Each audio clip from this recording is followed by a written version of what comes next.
This is the Mark Education channel. Please do like and comment on our videos. And do subscribe our channel. If you have any query or doubt or having any question regarding any topic, please leave a comment on comment box. We will try to get back to you with more explanation. Thank you. Hello student, welcome back to our channel, The Mark Education. मैं आपके साथ एक बार फिर से विकास ससवाल। Student, solid state के chapter में हम लोगों ने लास्ट जो डिस्कस किया था, रिलेशन बिटवीन आर एंड ए का रिलेशन हम लोग कर चुके थे। होपफुली आप लोग समझ पाए होंगे कि आर और ए के बीच में क्या रिलेशनशिप होता है, एससी के केस में, बीसीसी के केस में और एफसीसी के केस में। तो चलिए स्टूडेंट, आज नेक्स्ट चीज़ को डिस्कस करते हैं, टॉपिक को थोड़ा आगे बढ़ाते हैं। सॉलिड स्टेट का जो ये चैप्टर आपके पास है, बोर्ड के पॉइंट ऑफ व्यू से तो शायद हो सकता है स्टूडेंट कि ये चैप्टर ना आए, बट लेकिन कंपटीशन के पॉइंट ऑफ व्यू से ये चैप्टर बहुत ज़्यादा इंपॉर्टेंट हो जाता है, इसलिए आपको ये चैप्टर छोड़ना नहीं है किसी भी कीमत पे। स्टूडेंट, आज सॉलिड स्टेट के चैप्टर में हम जो टॉपिक डिस्कस करने वाले हैं, हो सकता है थोड़ा सा वीडियो लंबी जाए क्योंकि टॉपिक थोड़ा सा ज़्यादा है। आज हम डिस्कस करेंगे सबसे पहले पैकिंग एफिशिएंसी के बारे में, फिर हम डिस्कस करेंगे कोऑर्डिनेशन नंबर के बारे में और वॉइड्स के बारे में। स्टूडेंट, सबसे पहली बात, पैकिंग एफिशिएंसी। आप लोगों से जिस बच्चे ने अभी तक पहले वाली वीडियोस नहीं देखी हैं, उस बच्चे को मैं ये बोलूँगा कि वो पहली वाली वीडियोस को ज़रूर देख ले। इन सारी वीडियोस का एक दूसरे के साथ लिंक है, तभी आप लोग समझ पाएंगे कि आगे हो क्या रहा है। Packing efficiency. Packing efficiency student, packing efficiency का मतलब होता है आपके पास कि जो हमने अभी तक पार्टिकल रखे थे क्यूब में, अगर आपको याद हो तो हमारे पास क्यूबिक यूनिट सेल थी। क्यूबिक यूनिट सेल में स्टूडेंट जो भी पार्टिकल हमने अभी तक रखे हुए थे, कॉर्नर पे हम लोग देख रहे थे कि कॉर्नर पे हमने क्या रखे हुए हैं स्टूडेंट, पार्टिकल्स। ये पार्टिकल्स कितना स्पेस को सराउंड करता है, ये पार्टिकल एक्चुअल में कितना बड़ा होता है स्टूडेंट कि एक दूसरे को क्या करेंगे, टच करेंगे। मैंने पहले ही वीडियो लेक्चर में आपको बताया था कि एक्चुअल में ये एक एटम का सेंटर पार्ट होता है, तो इतना बड़ा होता है कि वो एक दूसरे को क्या करते हैं, टच करते हैं। अब ये जो एटम आपके पास है, ये जो बॉल आपके पास यहाँ पे रखा हुआ है, ये बॉल कितने स्पेस को, कितनी परसेंट जगह को घेरेगा और कितनी परसेंट जगह यहाँ पे खाली रहेगी एक बॉल के द्वारा। एक बॉल के थ्रू, एक बॉल, दो बॉल, तीन बॉल, चार बॉल, यहाँ पे आपके पास टोटल 8 बॉल्स होती हैं, तो एक बॉल कितने परसेंट जगह को ऑक्यूपाई करता है, वही उसकी पैकिंग एफिशिएंसी होती है। तो स्टूडेंट, यहाँ पे आप लोगों को ये याद रखना है कि जब हम पैकिंग एफिशिएंसी निकालेंगे तो कैसे कैसे निकालेंगे पैकिंग एफिशिएंसी। तो पैकिंग एफिशिएंसी पीई, इसको पोटेंशियल एनर्जी ना समझना, पीई लिख रहा हूँ शॉर्ट में। Packing efficiency is equals to volume of the particle, volume of the particles upon volume of the cube, volume of the cube.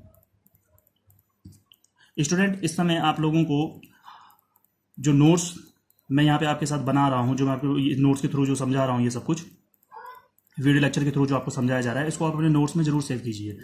कुछ time बाद हमारी वेबसाइट पे आपको नोट्स अवेलेबल होंगे पीडीएफ की फॉर्म में, क्योंकि अभी थोड़ा सा लॉकडाउन की सिचुएशन है, इसकी वजह से थोड़ा सा काम रुका हुआ है, पूरे सेटअप के साथ हम नहीं कर पा रहे हैं, बट लेकिन बच्चों की डिमांड की वजह से कि उस टॉपिक को आगे बढ़ा दो, इसलिए इसको आगे बढ़ाया गया है।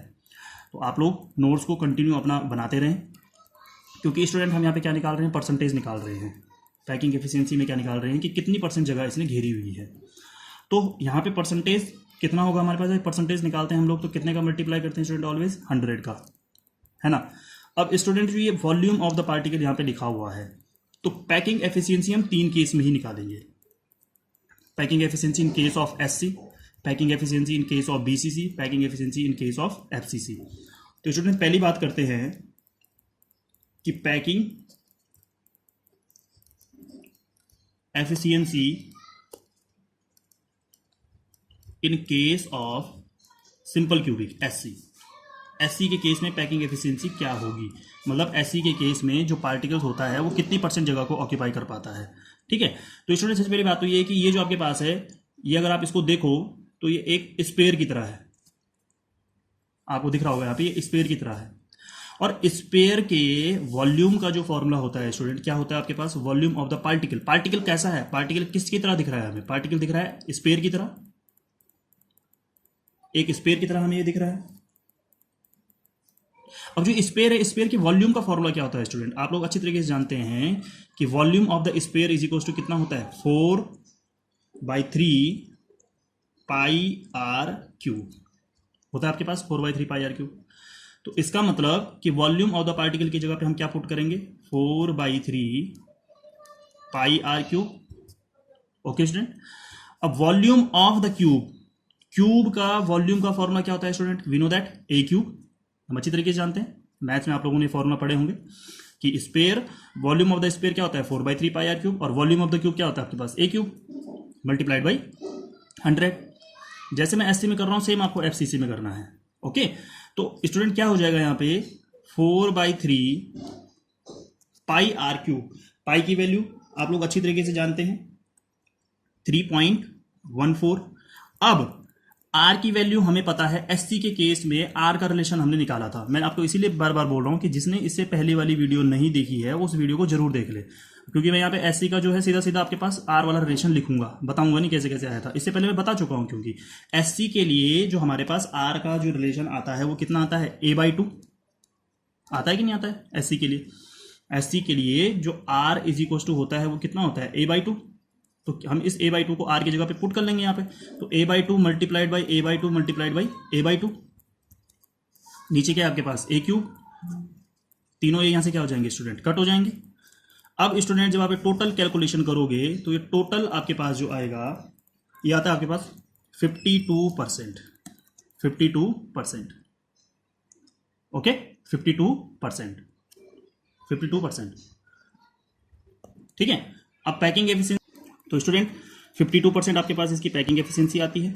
अब student packing efficiency in case of, packing efficiency in case of BCC, आप इस तरीके से हर किसी के लिए निकालेंगे, बीसीसी के लिए भी निकाल सकते हैं, एफसीसी के लिए निकाल, सेम फॉर्मूला आपने फॉलो करना है, क्योंकि पैकिंग एफिशिएंसी का फॉर्मूला ये है और हम जान चुके हैं कि volume of the particle is equal to कितना होता है 4/3 पाई आर क्यूब। क्यों होता है, क्योंकि वो एक स्पेयर की तरह है, स्पेयर के वॉल्यूम का फॉर्मूला होता है 4/3 पाई आर क्यूब, और क्यूब का वॉल्यूम का जो फॉर्मूला होता है, volume of the cube is equal to होता है ए क्यूब के बराबर।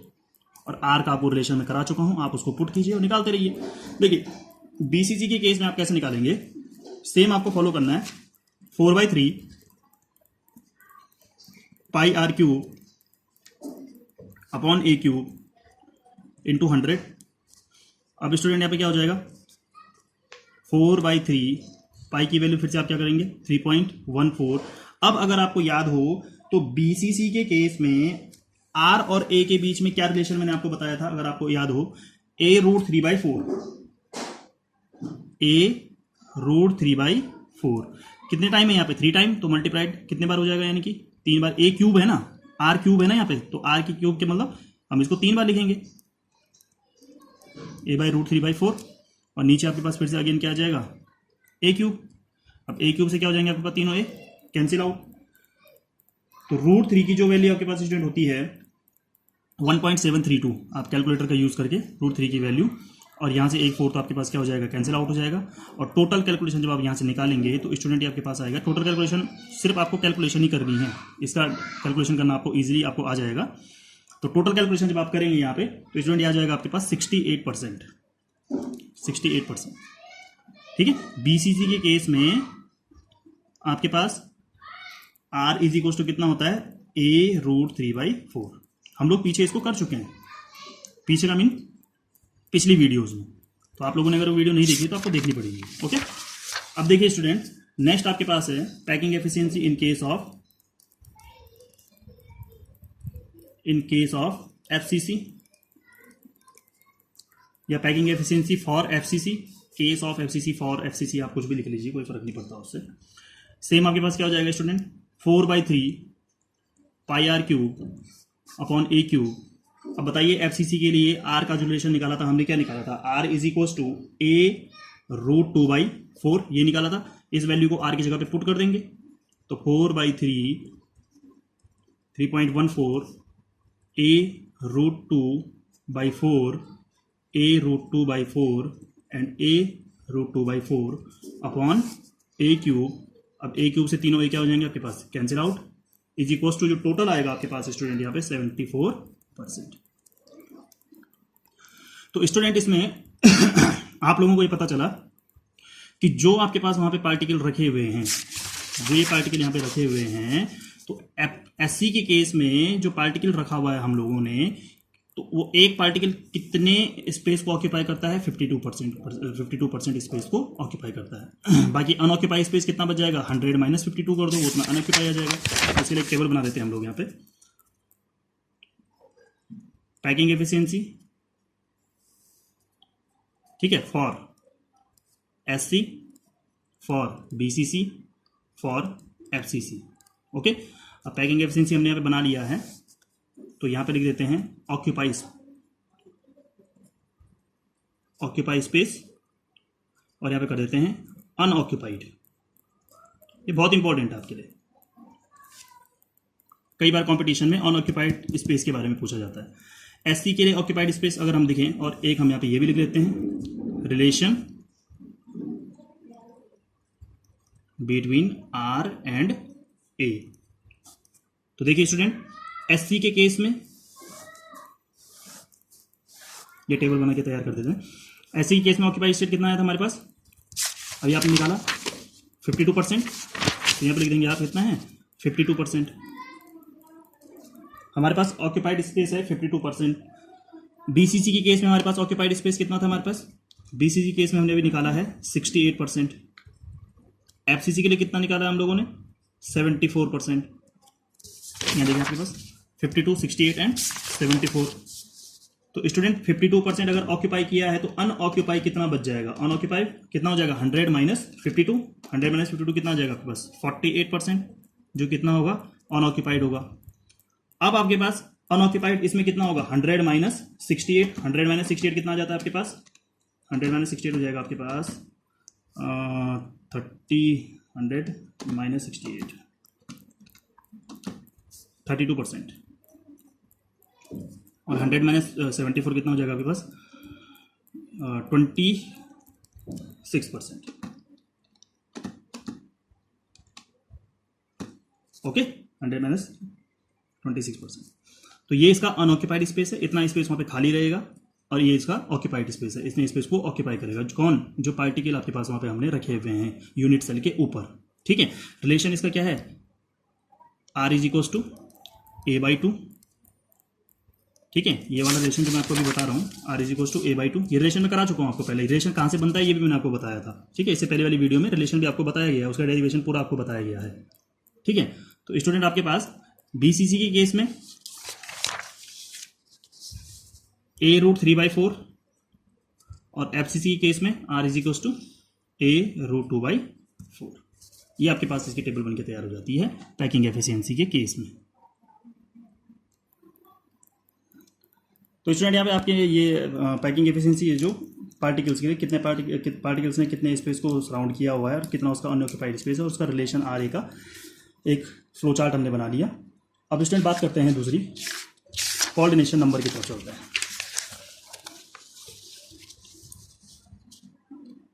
कि कोऑर्डिनेशन नंबर किसे कहते हैं, क्या होता है कोऑर्डिनेशन नंबर।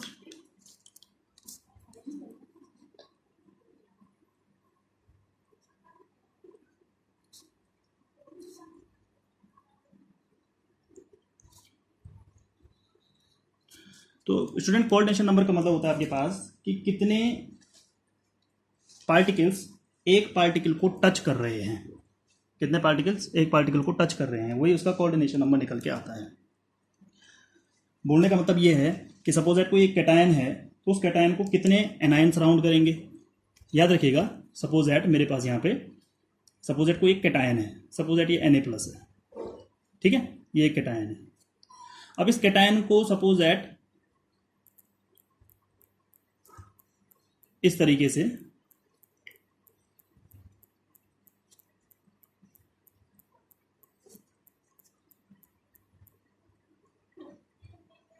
ये एक कैटायन को आप देख रहे हैं यहाँ पे 1 2 3 4 5 6 एनायन सराउंड कर रहे हैं।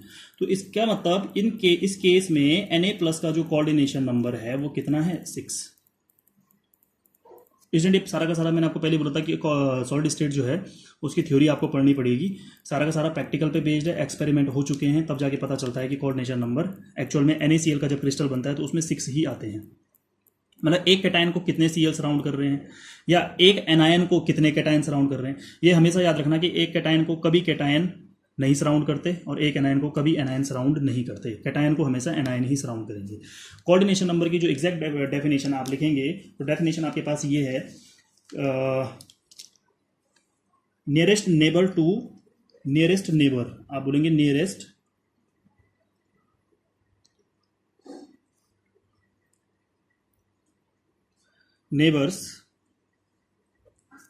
Neighbours touching atom to any other constituent particles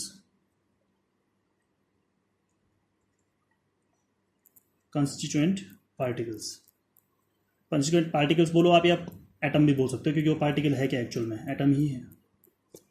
okay, तो आपके पास जो कोई एटम है उसको कितने एटम उसके नियरेस्ट नेबर, कौन उसके नियरेस्ट हैं जो उसको टच कर रहे हैं और कितने टच कर रहे हैं, जितने टच करते हैं स्टूडेंट वही उसका कोऑर्डिनेशन नंबर निकलता है। आपको कोऑर्डिनेशन नंबर यहाँ पर याद भी रखना है कि कोऑर्डिनेशन नंबर किसी चीज़ के लिए, क्योंकि एक्सपेरिमेंट पे वो सारे के सारे कोऑर्डिनेशन नंबर निकाले गए हैं और कुछ कोऑर्डिनेशन नंबर मैं आपको बता देता हूँ। देखिए, कोऑर्डिनेशन नंबर आपके पास 1 डायमेंशनल क्लोज पैकिंग में क्या होती है, 2 डायमेंशनल क्लोज पैकिंग में क्या होती है और 3 डायमेंशनल क्लोज पैकिंग में क्या होती है। अब सपोज दैट स्टूडेंट मेरे पास ये कोई 1 डायमेंशनल क्लोज पैकिंग है, 1 डायमेंशनल क्लोज्ड पैकिंग, ये मेरे पास कोई 1 डायमेंशनल क्लोज पैकिंग में बना रहा हूँ, मतलब एक ही एक्सिस पे बनाऊंगा मैं इसको, ठीक है ना, किसी एक्स एक्सिस पे, वाई एक्सिस पे, जेड एक्सिस, किसी पे बना लो। तो एक 1 डायमेंशनल क्लोज पैकिंग में बना रहा हूँ इस तरीके से, सिर्फ एक डायमेंशन पे बनानी है, 1 डायमेंशनल, ये मैंने बना दी, और भी आगे होंगे पीछे होंगे, बहुत सारे होंगे यहाँ पे लगे हुए, ठीक है। अब स्टूडेंट सपोज दैट आप किसी एक एटम को पकड़ लो, ठीक है, किसी भी एक एटम को पकड़ लो, ये एक्स एक्सिस पे मैं बना रहा हूँ, ठीक है।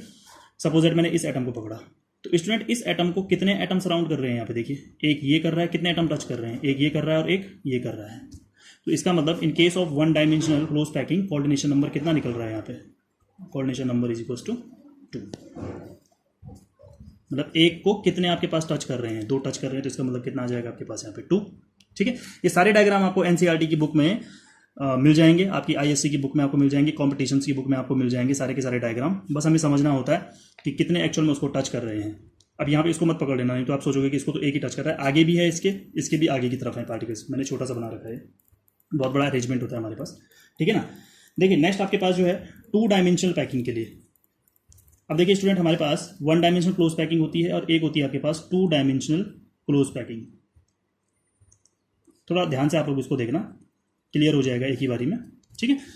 पहले तो आप ये समझ चुके होंगे कोऑर्डिनेशन नंबर क्या होता है और coordination number 1 dimensional close packing के लिए कैसे कैसे हम बनाएंगे। Coordination number 1 dimensional close packing में कितना आता है ये मैंने आपको दिखाया, ये 1 डायमेंशनल बना दो। कोई एक कैटायन है उसको एनायन सराउंड कर रहे होंगे, कोई एक कैटायन है उसको एनायन सराउंड कर रहे होंगे, एनायन को कैटायन सराउंड कर रहे होंगे, कभी कैटायन को टच नहीं करता, कभी एनायन को टच नहीं करता, ओके। सेम चार्ज होने की वजह से क्या हो जाते हैं, वो एक दूसरे को रिपेल करने लगते हैं। देखिए 2 डायमेंशनल क्लोज पैकिंग स्टूडेंट हमारे पास 2 टाइप्स की होती है, 2 टाइप्स की आपके पास ये बनती हैं। अगर आपको एग्जैक्ट डायग्राम देखने हैं, एग्जैक्ट आपको समझना है, तो आप अपनी बुक्स उठाइए, एनसीईआरटी की बुक में आपको ये सब कुछ दिख जाएगा, ठीक है ना। 2 डायमेंशनल आपके पास जो होता है स्टूडेंट, एक होती है आपके पास 2 डायमेंशनल स्क्वायर पैकिंग,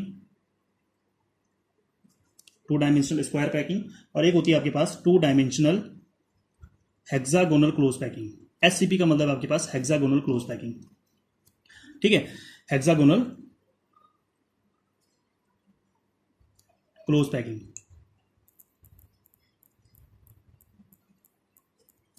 ठीक है। अब ये हेक्सागोनल क्लोज पैकिंग और 2 डायमेंशनल स्क्वायर पैकिंग आपके पास क्या है। 2 डायमेंशन का मतलब स्टूडेंट आपको 2 एक्सिस पे बनाना है, एक्स एक्सिस या वाई एक्सिस पे, एक्स एक्सिस या जेड एक्सिस पे, किसी पे भी बना दीजिए आप, ठीक है। तो स्टूडेंट देखिए आपके पास पैकिंग को बनाते हैं, सपोज दैट ये मेरे पास पैकिंग है। अब ये 2 तरीके की बताई मैंने आपको, तो दोनों तरीके की आपको बना के दिखा रहा हूं। एक पैकिंग तो हम बिल्कुल इसके नीचे एक बॉल को लगा सकते हैं ऐसे पैरेलल, बिल्कुल ये देखिए बिल्कुल नीचे एटम को लगा दिया। ठीक है, ये हो गया आपके पास एक एक्सिस के लिए। अब हम उसके ऊपर एक लेयर और चढ़ाते जा रहे हैं, तो आपके पास दूसरी एक्सिस के लिए हम उसको बना रहे हैं। ठीक है, अब इसके ऊपर ऊपर ऊपर ऊपर जैसे जैसे लेयर चढ़ती रहेंगी तो आपके पास वो थ्री डायमेंशन में कन्वर्ट हो जाएगा। ठीक है, जैसे जैसे आपके पास इसके ऊपर ऊपर आपको एज्यूमिंग पावर बढ़ानी होगी अपनी। 3 डायमेंशनल के लिए इसके ऊपर जैसे आप दूसरी लेयर चढ़ाएंगे, इसके ऊपर एक लेयर, इसके ऊपर एक लेयर ऊपर, तो पढ़ाते जाएंगे तो 3 डायमेंशनल क्लोज पैकिंग में कन्वर्ट हो जाएगा। और ये 2 डायमेंशनल क्लोज पैकिंग के लिए, ठीक है, ये लीजिए आपके पास एक लेयर और लगा दी मैंने। ठीक है, वैसे 3 लेयर इनफ है, हम 3 से समझ जाएंगे। देखिए स्टूडेंट, आपके पास किसी भी एक पार्टिकल को आप पकड़ लो, सपोज दैट इस पार्टिकल को पकड़ लेते हैं। ठीक है, अब आप कॉर्नर का मत पकड़ना, क्योंकि कॉर्नर अब याद रखिए कि इसके आगे भी बहुत सारा है, ये अरेंजमेंट सिर्फ इतना ही नहीं है, क्रिस्टल का अरेंजमेंट आगे भी है इसका। तो यहाँ पे अगर आप देखें, अगर मैं इस तरफ जाऊँ तो एक पार्टिकल ये टच कर रहा है, एक पार्टिकल इसको ये टच कर रहा है, एक पार्टिकल इसको ये टच कर रहा है और एक पार्टिकल इसको ये टच कर रहा है। अगर आप देख पा रहे हैं तो देखिए ये आपके पास इस तरीके से है ना। तो एक सेंटर वाला जो आप पार्टिकल देखें तो उसको कितने टच कर रहे हैं, 1 2 3 4 4 टच कर रहे हैं। तो इसका मतलब यहाँ पे कोऑर्डिनेशन नंबर कितना है, 4। ठीक है, मेन बेसिकली आपको जो ये पैकिंग मैं आपको बता रहा हूँ वो सिर्फ इसलिए बता रहा हूँ ताकि आपको ये समझ में आ जाए कि कोऑर्डिनेशन नंबर एक्चुअल में कितने आते हैं, क्योंकि इसके बाद में कोऑर्डिनेशन नंबर आपके पास आपको बता दूंगा कि इंपॉर्टेंट कोऑर्डिनेशन नंबर जो पेपर में पूछे भी जाते हैं आप लोगों को, तो आपको ये पता रहे कि कैसे कैसे वो कोऑर्डिनेशन नंबर बनता है। ठीक है, कोऑर्डिनेशन नंबर का एग्जैक्ट मीनिंग आपको मैंने बता दिया है। अब 1 डायमेंशनल के केस में अलग चीज़ है, 2 डायमेंशनल के केस में थोड़ा अलग होता है। 2 डायमेंशनल के केस में आपके पास कैसा बनता है, स्क्वायर पैकिंग बनती है, 2D वो भी 2D स्क्वायर पैकिंग, 3D नहीं होती है, 2D square packing, 2D close packing. तो 2D क्लोज पैकिंग 2 टाइप की है, 2D स्क्वायर पैकिंग और 2D hexagonal close packing, SCP। अब स्टूडेंट, अब देखो जैसे आपके पास ये बॉल आपने रखे हुए हैं, क्या आप इन बॉल्स को आप इस तरीके से रख सकते हैं, कुछ इस तरीके से देखिए।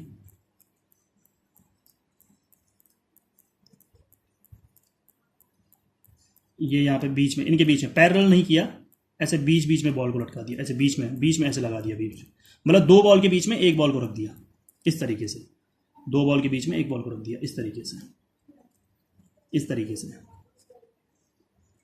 ठीक है, इस तरीके से। तो स्टूडेंट ये है आपके पास 2 dimensional hexagonal close packing.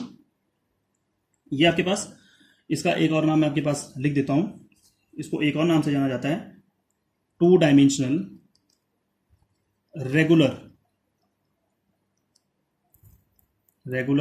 Closed packing, regular closed packing. और ये आपके पास क्या है, 2 dimensional non regular closed packing, 2 dimensional non regular closed packing. ठीक है, 2 डायमेंशनल रेगुलर क्लोज पैकिंग और 2 dimensional non regular close packing.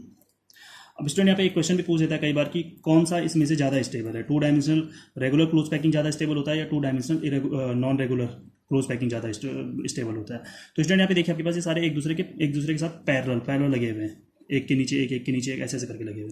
यहाँ से एक भी बॉल को अगर मैंने थोड़ा सा भी खिसका दिया या थोड़ा सा धक्का दे दिया तो आपके पास पूरा का पूरा क्रिस्टल बिगड़ जाएगा, सारी की सारी बॉल खिसकने लगेंगी। लेकिन यहाँ पे क्या है, बिल्कुल 2 के बीच में एक रखा हुआ है, यहाँ पे हम थोड़ा सा धक्का भी देंगे तो इतनी आसानी से क्रिस्टल नहीं टूटेगा, ना ही खिसकेगा। ठीक है, तो आपके पास इसका मतलब कि 2 डायमेंशनल रेगुलर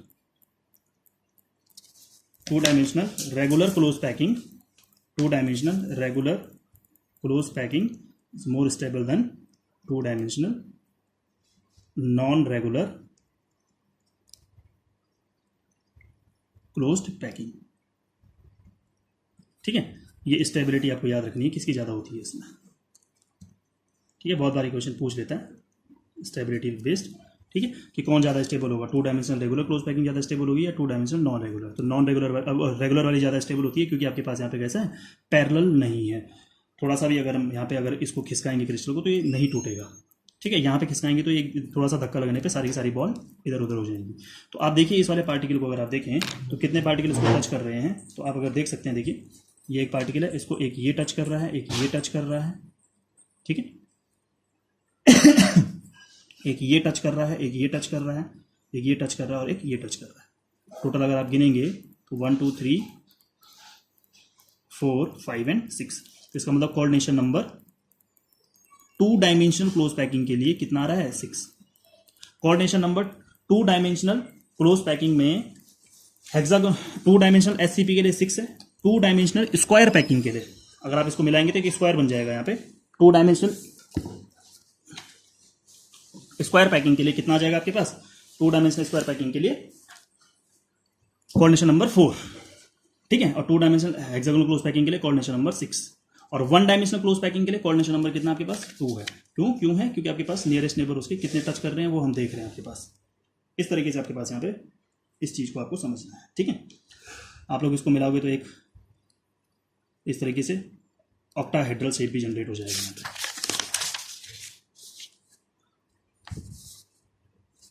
ठीक है स्टूडेंट। अब स्टूडेंट आपके पास नेक्स्ट आता है 3 dimensional close packing. 3 dimensional packing.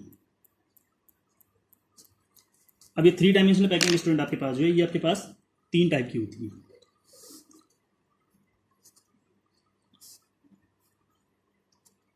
ठीक है। देखिए बोर्ड के पॉइंट ऑफ व्यू से तो स्टूडेंट ऐसे कुछ पूछा नहीं जाता है, बट लेकिन कोऑर्डिनेशन नंबर जानने के लिए आप लोगों को ये पता होना चाहिए कि कितने नियरेस्ट नेबर एक्चुअल में एक दूसरे को टच कर रहे होंगे, तभी आप किसी का कोऑर्डिनेशन नंबर बता सकते हैं या आपको उसका आइडिया आ जाता है कि भाई उसमें कौन सी क्लोज पैकिंग हम लगा रहे होंगे, ठीक है ना, या किसी क्रिस्टल में कौन सी पैकिंग लग चुकी है। ये सारा का सारा जैसे NaCl का क्रिस्टल हम अगर बनाएं तो उसमें आपके पास 6:6 आता है कोऑर्डिनेशन नंबर। तो भी आपको मैं लास्ट में बताऊंगा करके स्ट्रक्चर, पर्टिकुलर स्ट्रक्चर भी हम लोग करेंगे। अब स्टूडेंट यहाँ पे बात आती है 3 डायमेंशनल पैकिंग की। तो 3 डायमेंशनल पैकिंग स्टूडेंट आपके पास 3 टाइप की होती है। अब कैसे होती है 3 टाइप की? एक तो होती है आपके पास AA टाइप, AA टाइप, ठीक है। AA टाइप का मतलब सारे पार्टिकल्स आपके पास एक ही जैसे ए सबके सब एक जैसे रखने हैं, ठीक है। एक होती है AB टाइप और एक होती है आपके पास ABC टाइप, AB टाइप और ABC टाइप। तो आपके पास स्टूडेंट जो AA टाइप होती है ये होती है 3 dimensional square packing, 3 dimensional square packing. AB होती है स्टूडेंट आपके पास 3 डायमेंशनल हेक्सागोनल क्लोज पैकिंग। याद रखिएगा डिफरेंस है दोनों में। पीछे 2 डायमेंशनल था, 2 डायमेंशनल स्क्वायर पैकिंग वो अलग है, ये 3 डायमेंशनल स्क्वायर पैकिंग है, ठीक है। हमें 3 डायमेंशनल बनानी पड़ेगी इस समय। 3 डायमेंशनल हेक्सागोनल क्लोज पैकिंग और ये आपके पास 3 डायमेंशनल 3D FCC और CCP, ठीक है। 3 dimensional SCP, 3 dimensional CCP, 3 type की बनती है यहाँ पे हमारे पास क्लोज पैकिंग। 3 टाइप की पैकिंग हम यहाँ पे बनाते हैं। एक बनाते हैं 3 डायमेंशनल स्क्वायर पैकिंग, एक बनाते हैं 3 डायमेंशनल हेक्सागोनल क्लोज पैकिंग, एक बनाते हैं 3 डायमेंशनल फेस सेंटर्ड क्यूबिक या क्यूबिक क्लोज पैकिंग। CCP का मतलब है क्यूबिक क्लोज पैकिंग, ठीक है। तो स्टूडेंट आपके पास कैसे कैसे ये बनती हैं इसको मैं आपको बना के दिखाता हूँ, ठीक है। तो आप होपफुली इसको समझ पाएंगे, ठीक है। 2 डायमेंशनल आप समझ चुके होंगे। अब 3 डायमेंशनल स्क्वायर पैकिंग बनाते हैं। 3 डायमेंशनल बनाना है स्टूडेंट यानी कि तीनों एक्सिस पे बनाना पड़ेगा आपको, एक लेयर के ऊपर लेयर चढ़ानी होगी। अब 3 डायमेंशनल स्क्वायर पैकिंग क्या है आपके पास, और सारी की सारी कैसे होनी चाहिए? लेयर आपके पास जो है सारी की सारी ए टाइप की होनी चाहिए, ठीक है। ए टाइप की होनी चाहिए सारी की सारी। अब देखिए ये है मेरे पास, मैं बना रहा हूँ इनको,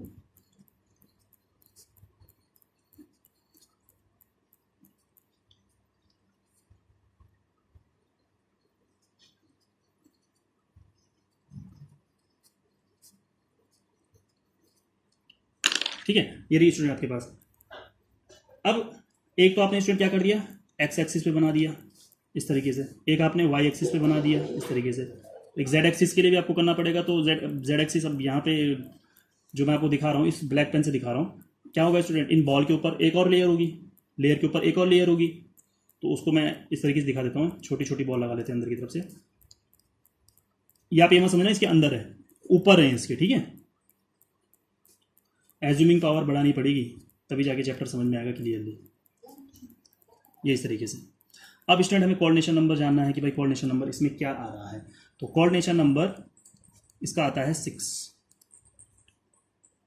आता है इसका। अब क्यों आता है आप जरा सा एज्यूम कीजिए। देखिए ये आपके पास ये छोटी वाली बॉल है, जरा इसको पकड़िए, ठीक है, इस बॉल को पकड़िए। अब इस बॉल को अगर आप लोगों ने पकड़ा तो आप देखेंगे कि एक इसको ये टच कर रहा है, एक इसको ये टच कर रहा है, ठीक है, एक इसको ये टच कर रहा है 3, एक इसको ये टच कर रहा है 4, एक इस बॉल के पीछे बॉल होगी 5 और एक इस बॉल के ऊपर बॉल होगी 6, है ना। मतलब अगर आप किसी एक बॉल को पकड़ लें, ये वाली बॉल पकड़ ली आपने, तो एक तो इसको ये टच कर रहा है ये वाला पार्टिकल इस तरफ वाला, एक इसको ये टच कर रहा है 2, एक ये नीचे वाला टच कर रहा है 3, एक ये ऊपर वाला टच कर रहा है 4। अब इस बॉल के ऊपर भी 3 डायमेंशनल है तो ऊपर भी तो एक बॉल होगी 5 और एक पीछे की तरफ बॉल होगी, कितना हो गया टोटल आपके पास 6। तो इस तरीके से आपके पास यहाँ पे कोऑर्डिनेशन नंबर कितना आता है 6 आता है। और ये एक्चुअल में है, आप लोग इसको ये प्रैक्टिकली ये सब कुछ ये ऐसे ही नहीं बता रहा हूँ मैं आपको कि इसका 6 है 4 है, ये एक्चुअल में 6 है, ठीक है। आप लोग चाहें एग्जैक्ट अगर आपको डायग्राम समझना है तो आप एनसीईआरटी की बुक उठाइए, आपके पास वहाँ पे ये बनी हुई है सारी की सारी अरेंजमेंट, तो आपको क्लियर हो जाएगा ज़्यादा कि 6 वहाँ पे है कि नहीं है, ठीक है। 3 डायमेंशनल हेक्सागोनल क्लोज पैकिंग में आपके पास कैसे कैसे होता है अरेंजमेंट। देखिए ए बी टाइप, तो पहले आपको ए लेयर बनानी है। देखिए अब इस समय जो मैं लेयर बना रहा हूं ये आपके पास कैसी थी, ए टाइप, ए टाइप थी। अब ए बी टाइप का क्या मतलब हुआ स्टूडेंट, ए बी टाइप का मतलब हुआ कि जो हम बी लेयर बनाएंगे वो यहाँ पे ऑल बी, जो मैं आपके पास लिखूंगा कि जो बी होता है आपके पास, बी क्या करता है आपके पास, बी सारे टेट्राहेड्रल वॉइड को कवर करेगा, जितने भी टेट्राहेड्रल वॉइड होंगे बी उसको क्या करेगा, कवर करेगा, ठीक है। ओके स्टूडेंट, अब ए बी टाइप के मतलब आपके पास ये है स्टूडेंट कि एक लेयर तो आपको ए वाली बनानी है, ऐसी सेम जैसे ए वाली हमने बना रखी है। अब आप इसको बुक में देखिए, अगर आप बुक में देखेंगे तो इसको चिपका नहीं रखा है, ठीक है, पर्टिकुलर अगर आप बुक में देखेंगे तो इसको चिपका नहीं रखा है। मैं भी आपको वैसे ही बना रहा हूँ, थोड़ा सा इसमें गैप छोड़ रहा हूँ ताकि आपको क्लियरली समझ में आ जाए, ठीक है। इस तरीके से थोड़ा सा गैप मैं इसमें रख रहा हूँ ताकि आपको क्लियरली समझ में आ जाए कि होना क्या है यहाँ पे, इस तरीके से बीच में, ठीक है। 3 डायमेंशनल एससीपी, 3 डायमेंशनल एससीपी कैसे बनती है, अभी देखा था हमने, एससीपी 2 बॉल के बीच में एक बॉल, और स्क्वायर पैकिंग कैसे बनती है, पैरेलल, ठीक है। तो 3 डायमेंशनल स्क्वायर पैरेलल बनाई, और 3 डायमेंशनल एससीपी कैसे बनाएंगे हम लोग, बिल्कुल 2 के बीच में ऐसा एक को अरेंज करेंगे इस तरीके से, इस तरीके से आप लोग इसमें करेंगे, ठीक है ना। यहाँ आगे भी एक बढ़ा दो इस तरीके से, ओके स्टूडेंट। तो यहाँ पे स्टूडेंट आप लोगों को ये याद रखना है कि जो बी होता है, ये सारी सारी कैसे हैं आपके पास, ए टाइप है सब कुछ। बी स्टूडेंट आपके पास यहाँ पे जो है B cover all tetrahedral voids, all tetrahedral voids. Student अब सबसे पहली बात तो ये, आप लोग वॉइड्स को मैं एक चीज और लिख देता हूँ, होल, ऑल टेट्राहेड्रल होल। अब वॉइड्स में स्टूडेंट आप लोग थोड़ा सा कंफ्यूज भी हो जाते हैं कई बार कि वॉइड्स क्या है। वॉइड्स कुछ नहीं है स्टूडेंट आपके पास, जरा इसको यहाँ पे देख लीजिए। आप अगर 3 बॉलों को आपस में ऐसे रख दें, देखिए 3 बॉल्स को आपने रखा, तो आप कभी इस चीज़ को जरा सा एज्यूम करो, आज रख के भी देखना आपके पास बॉल्स अगर हैं घर में, 3 बॉलों को आप कितना भी क्यों ना चिपका लो, उनके बीच में एक छोटा सा होल बच जाता है, उसी को स्टूडेंट आप बोलते हैं वॉइड, वॉइड, या उसी को आप क्या बोलते हैं, होल। कितना भी क्यों ना चिपका लो उनके बीच में स्पेस बच जाता है, तो वो आपकी वॉइड होती है या आपका क्या होता है, होल होता है, ठीक है। तो स्टूडेंट यहाँ पे बी जो है ऑल टेट्राहेड्रल वॉइड को कवर करता है। टेट्रा देखिए ये आपके पास 3 बॉल से मिलकर बना है, ये आपके पास होता है ट्राइगोनल वॉइड, ठीक है। अगर आपके पास 4 बॉल हो जाएं, 4 बॉल यानी कि इसी के ऊपर अगर आपने एक बॉल और लगा दी, ठीक है, इस तरीके से,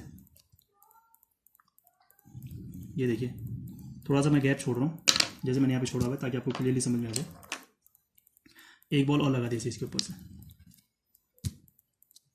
तो आप देख रहे हैं कि भाई 4 बॉलों से मिलकर बना हुआ है, बीच में इसके क्या होगा, स्पेस इसके भी बचा हुआ होगा, कितना भी क्यों ना चिपका लें थोड़ा सा स्पेस तो बच ही जाता है उसमें, उसको आप कैसे बोलेंगे, ये आपके पास टेट्राहेड्रल वॉइड, ठीक है।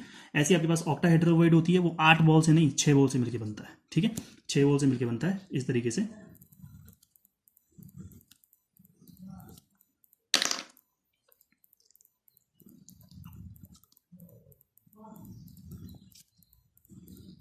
ये इस तरीके से होगा आपके पास, ठीक है। यहाँ बीच में स्पेस जो होगा 1 2 3 4 5 6 बॉल है आपके पास, तो एक ऐसा बीच में जो आपके पास ये वॉइड है, ये कैसी हो जाएगी आपके पास, ऑक्टाहेड्रल वॉइड, ठीक है।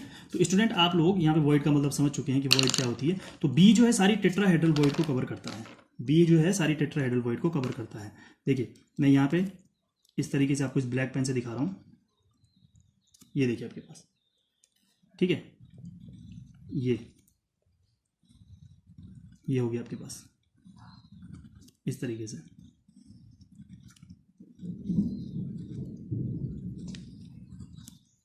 ठीक है, अगर आप देख पा रहे हैं, देखिए ये ब्लैक जो मैंने लिखा हुआ है कैसी वर्ड है, ये बी लगा रहा हूं इसके ऊपर, ये ए लेयर थी, ए के ऊपर क्या चढ़ा रहे हैं, बी, ए के ऊपर बी लेयर चढ़ा रहे हैं। तो ये किस वाली लेयर को, किस वाली वर्ड को कवर कर रहा है, टेट्राहेड्रल, टी का मतलब टेट्राहेड्रल, टेट्राहेड्रल, टेट्राहेड्रल और टेट्राहेड्रल, इसके ऊपर होगा थोड़ा सा, ठीक है। तो बी जो आपके पास है वो सारी टेट्राहेड्रल वॉइड को कवर करता है। जब सारी टेट्राहेड्रल वॉइड कवर हो जाती है, इसका मतलब आपके पास वो एबी टाइप है, ठीक है। और एबी टाइप यानी कि कैसी है, 3D SCP, 3D hexagonal close packing. तो एबी टाइप का आपके पास जो है, B cover all tetrahedral void, B जो है सारे टेट्राहेड्रल वॉइड को कवर करता है। ऑलवेज रिमेंबर, इस चीज को याद रखना आप। और स्टूडेंट एबीसी का मतलब यहीं पे समझ लेते हैं। एबीसी का मतलब होता है कि ऑक्टाहेड्रल वॉइड भी कवर होंगे यहाँ पे। जो एबीसी है, एक ए बनाई, फिर एक उसके ऊपर बी लगाई, फिर सी लगाई, जो सी होगी एबीसी में क्या होता है स्टूडेंट आपके पास, cover all octahedral voids, all octahedral voids. In AB arrangement cover all tetrahedral voids. In ABC arrangement cover all octahedral voids. सारी octahedral voids भी कवर होती हैं, ठीक है। अब इनके बीच में थोड़ा सा आपको ब्लू पेन से मैं दिखा देता हूं। देखिए ये बीच में, देखिए इस स्पेस को, यहाँ पे भी तो स्पेस, यहाँ पे भी तो वॉइड बची हुई है, बस एक को पकड़ते हैं, ज़्यादा नहीं, आप लोग कंफ्यूज जाएंगे है। तो यहाँ पे और भी लेयर लगा के नीचे और बना सकते हैं। देखिए आपके पास ये जो बीच में वॉइड है, अगर आप इसको देखें तो ये देखिए आपके पास ये जो हो गया 1 2 3 4 5 6, ये कैसी वर्ड हो जाएगी आपके पास, ओ, ऑक्टाहेड्रल, ऑक्टाहेड्रल और ऑक्टाहेड्रल, ओ का मतलब ऑक्टाहेड्रल, टी का मतलब टेट्राहेड्रल। तो ये आप देख रहे हैं ऑक्टाहेड्रल वर्ड का मतलब कितनी बॉल से मिलकर बनता है, 1 2 3 4 5 6 बॉल, पार्टिकल, एटम, आप कुछ भी बोल सकते हैं, ठीक है ना। मैं बॉल बोल रहा हूं तो उसे आप ये मत समझना कि एक बॉल रखनी है, ठीक है ना, पार्टिकल, एटम, जो भी आपको बोलना है, ठीक है। तो देखिए आपके पास ये जो ऑक्टाहेड्रल यहाँ पे होल मैंने बना रखा है, तो आप देखेंगे यहाँ पे एक हो गया, ये 2 3 4 5 6, दिख रहा है आपको। तो ऑक्टाहेड्रल जो आपके पास सी हम बनाते हैं, जो हम सी इसके ऊपर जब एक लेयर और चढ़ाएंगे सी वाली, तो वो क्या करेगा, ऑल ऑक्टाहेड्रल वॉइड को कवर करेगा। तो इन एबीसी अरेंजमेंट का टोटल मतलब ये है कि एबी अरेंजमेंट में क्या होता है, एबी अरेंजमेंट में टोटल टेट्राहेड्रल वॉइड कवर होती हैं, एबीसी अरेंजमेंट में टोटल ऑक्टाहेड्रल वॉइड कवर होती हैं। ऑलवेज रिमेंबर, ठीक है। तो स्टूडेंट आप लोगों को ये पैकिंग जो मैंने बताई है, ओवरऑल कंक्लूजन इसका ये है कि देखिए, इसको कहीं कॉर्नर में लिख देता हूं मैं यहाँ पे, ठीक है। यह है कि आपके पास coordination number in case of 3D square, 3D square में अगर आप देखें कोऑर्डिनेशन नंबर कितना निकल रहा है 3D स्क्वायर पैकिंग में 6, कोऑर्डिनेशन नंबर 3D SCP, ठीक है, 3 डायमेंशनल हेक्सागोनल क्लोज पैकिंग में अगर आप देखेंगे तो स्टूडेंट याद रखिए, यहाँ पे 3 डायमेंशनल हेक्सागोनल क्लोज पैकिंग में जो कोऑर्डिनेशन नंबर निकलता है वो निकलता है 12, ठीक है। और सेम 3D FCC और CCP, इसके लिए भी जो कोऑर्डिनेशन नंबर निकलता है आपके पास वो भी कितना निकलता है 12। कोऑर्डिनेशन नंबर क्या है मैंने आपको पीछे बताया है, आप लोगों को मैं ये होमवर्क में दे रहा हूं, आप लोग जरा इस चीज को देख लेना, घर में बुक उठाइए, बुक में आपको क्लियरली दिखेगा कि आपको 3D SCP जब आप बना रहे हो तो 3D SCP में आपको दिखेगा कि एक को 12 चीजें सराउंड कर रही होंगी, तो इसीलिए उसका कोऑर्डिनेशन नंबर कितना निकल के आता है 12, ठीक है ना। सेम FCC और CCP के लिए कितना निकल के आता है 12। और coordination number in case of BCC, एक और इंपॉर्टेंट यहां पे मैं लिख देता हूं, कोऑर्डिनेशन नंबर इन BCC, बॉडी सेंटर्ड क्यूबिक के लिए कोऑर्डिनेशन नंबर निकल के आता है 8। बेसिकली आपके पास सारा एक्सपेरिमेंट पे बेस्ड है। ये किस तरीके से होता है ये मैंने आपको समझाया। कोऑर्डिनेशन नंबर क्या होता है आपको समझाया। कोऑर्डिनेशन नंबर में 1 डायमेंशनल, 2 डायमेंशनल स्क्वायर पैकिंग क्या है, 2 डायमेंशनल आपके पास SCP पैकिंग क्या है वो आपको क्लियर किया। 3 डायमेंशनल में AA type 3D square packing क्या होती है, AB टाइप किसको शो करता है 3 डायमेंशनल SCP को, और ABC आपके पास क्या होती है 3 डायमेंशनल FCC या CCP को शो करता है। उसके कोऑर्डिनेशन नंबर क्या है ये आपको मैंने क्लियर किया है, ठीक है। थोड़ा सा डिफिकल्ट है समझना, बट लेकिन इतना भी डिफिकल्ट नहीं है। अगर आप एज्यूम करो तो आपको सब क्लियर हो जाएगा कि कैसे कैसे यहाँ पे ये बन के आता है। तो स्टूडेंट यहाँ पे आप लोग इस चीज़ को समझे हैं। नेक्स्ट वीडियो में हमारा डिस्कशन का पॉइंट रहेगा position of voids in 3 dimensional SCP और 3 डायमेंशनल एफसीसी और सीसीपी। नेक्स्ट वीडियो लेक्चर में हम लोग डिस्कस करेंगे कि वॉइड्स की पोजीशन एक्चुअल में क्या होती है, और वो बहुत इंपॉर्टेंट है स्टूडेंट आप लोगों के लिए। फॉर्मूला बेस्ड क्वेश्चन आपके पास वहाँ पे पूछा जाता है। क्वेश्चन आते हैं आपके पास कि पी कॉर्नर पे है, क्यू टेट्राहेड्रल वॉइड को ऑक्यूपाई कर रहा है, ऑक्टाहेड्रल वॉइड को ऑक्यूपाई कर रहा है, तो बताओ इसका फॉर्मूला क्या होगा। इस टाइप के क्वेश्चन हम लोग तभी कर पाएंगे जब हम पोजीशन ऑफ वॉइड्स को समझेंगे। नेक्स्ट वीडियो लेक्चर में हम पोजीशन ऑफ वॉइड्स को डिस्कस करेंगे। आई होप इस वीडियो लेक्चर में आप लोग समझ पाए होंगे। आप लोगों को कोई भी कंफ्यूजन होता है, कोई भी दिक्कत होती है, आप लोग कमेंट सेक्शन में जाके जरूर कमेंट करें और बताएं कि आपको कहाँ पे दिक्कत हुई है। नेक्स्ट वीडियो लेक्चर में आप लोगों की उस दिक्कत का, उस प्रॉब्लम का समाधान हम लोग जरूर करेंगे। Thank you so much student.